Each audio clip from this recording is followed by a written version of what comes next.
ঈদের প্রথম দিন আমার এত পরিমাণের জ্বর ছিল, সেই জ্বর এখন পর্যন্ত ঠিক হয় নাই। আপনারা হয়তো ভয়েস শুনে বুঝতে পারছেন। আর সেদিন আমাকে দেখতেও অনেক বেশি সিক লাগছিল। ঈদের ড্রেসটা পর্যন্ত পরিনি এবং ঈদে কিছুই রান্না বান্না করতে পারিনি। সকালে একটা এবং বিকালে যখন দুইটা নাপা খেয়ে একটু সুস্থ বোধ করেছিলাম, তখনই মনে হলো একটু বাইরে গিয়ে ঘুরে আসি, কারণ ঈদের দিন সবাই ঘুরতে যাবে আর আমি বাসায় বসে থাকবো। এটা আমার অনেক বেশি খারাপ লাগবে। যদি সুস্থ থাকতাম তাহলে অন্য একটা জায়গায় ঘুরতে যেতাম, আমার প্ল্যান ছিল, কিন্তু বাসার আশেপাশেই একটু ঘুরতে গিয়েছিলাম। দেন চিন্তা করলাম যে যখন সুস্থ হব তখনই অন্য জায়গায় ঘুরতে যাব। অ্যান্ড আমাদের সাথে আমার হাজবেন্ডের ফ্রেন্ড ছিল।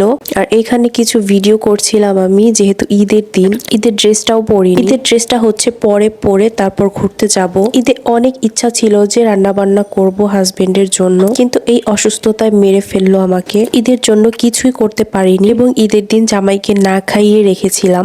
আর ও অনেক বেশি সিক ছিল।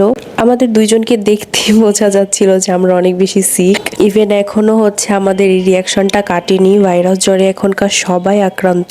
যাই হোক, আমরা এইখানে গিয়েছিলাম, পিৎজা অর্ডার করেছিলাম একটা। ঈদের দিন আসলে কোথাও সিরিয়াল পাওয়া যায় না এবং জায়গাও পাওয়া যায় না। এখানে গিয়েছি, এক কথায় জোর করেই গিয়েছি। আমরা অন্য একটা জায়গায় বসতে চেয়েছিলাম, কিন্তু ওইখানে একটা সিটও ফাঁকা ছিল না। পরে এখানে এসে বসতে হয়েছে। আর গিয়েও 1.5 ঘন্টা বসে থেকেছি। তারপর আমাদের অর্ডারটা নিয়েছে।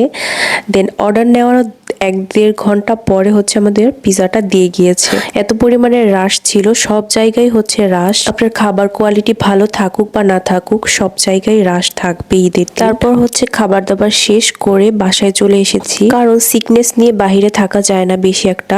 আর বাসায় এসে দেখলাম আমার দেবর টাঙ্গাইল গিয়েছিল ঈদে ঘুরতে। টাঙ্গাইল থেকে পোড়াবাড়ির চমচমটা নিয়ে এসেছে, আর সেটাই মজা করে খাচ্ছিলাম। তো আজকের জন্য এইটুকুই। সবাই ভালো থাকবেন। ঈদ মোবারক সবাইকে।